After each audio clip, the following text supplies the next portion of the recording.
Aliran ilmu kalam yang kelima adalah aliran Qadariyah.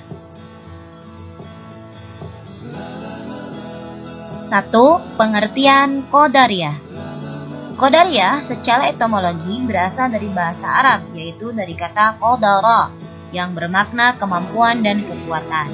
Adapun secara terminologi adalah suatu aliran yang percaya bahwa segala tindakan manusia tidak diintervensi oleh Allah. Aliran ini lebih menekankan atas kebebasan dan kekuatan manusia dalam mewujudkan perbuatan-perbuatannya.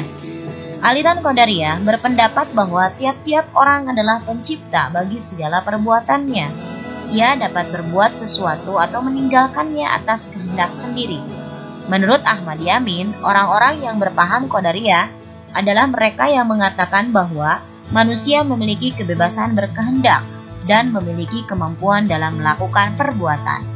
Manusia mampu melakukan perbuatan, mencangkup semua perbuatan yakni baik dan buruk.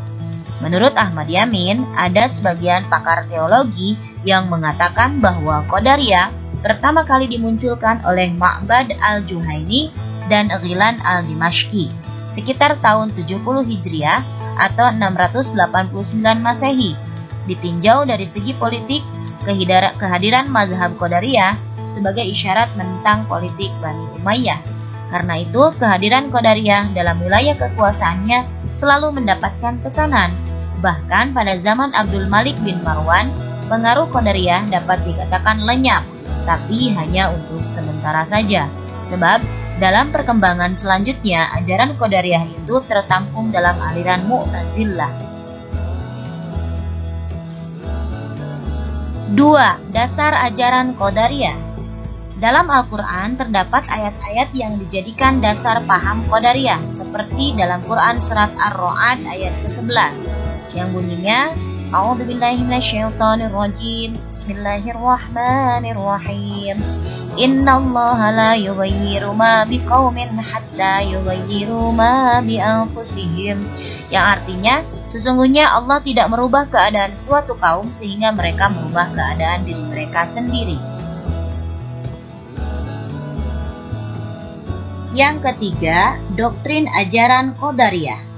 Menurut Dr. Ahmad Yamin dalam kitabnya Fajrul Islam, menyebut pokok-pokok ajaran Qadariyah adalah 1.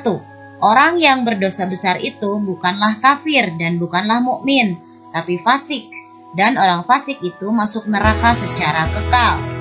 2. Allah Subhanahu wa Ta'ala tidak menciptakan amal perbuatan manusia, melainkan manusialah yang menciptakannya, dan karena itulah maka manusia akan menerima pembalasan baik surga atas segala amal baiknya dan menerima balasan buruk yaitu siksa neraka atas segala amal perbuatannya yang salah dan dosa. Karena itu pula maka Allah berhak disebut adil.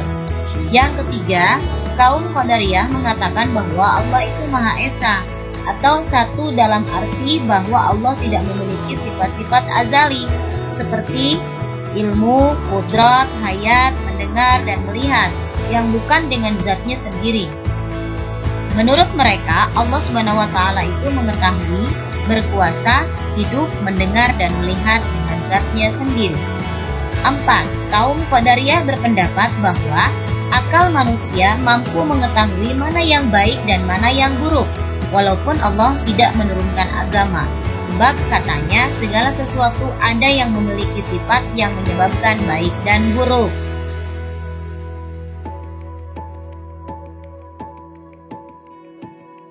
Selanjutnya, sejarah dan paham aliran ini. Secara umum, muncul dan berkembangnya aliran Qadariyah mengikuti perkembangan aliran teologi sebelumnya, terutama aliran Murji'ah. Aliran Qadariyah pertama kali dikemukakan oleh Ma'bad al-Juhani, salah seorang golongan tabi'in, setelah wafat dilanjutkan oleh Ghilan al-Dimashqi. Aliran ini telah membawa kegoncangan dalam pemikiran umat Islam yang masih terikat pada paham Jabariyah, sebagaimana pemikiran dan kehidupan Arab pra-Islam.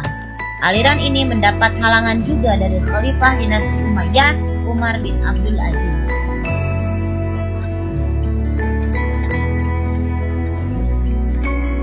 Tokoh aliran Qadariyah adalah satu, Ghailan al-Dimashqi, dan yang kedua Ma'bad al-Juhani.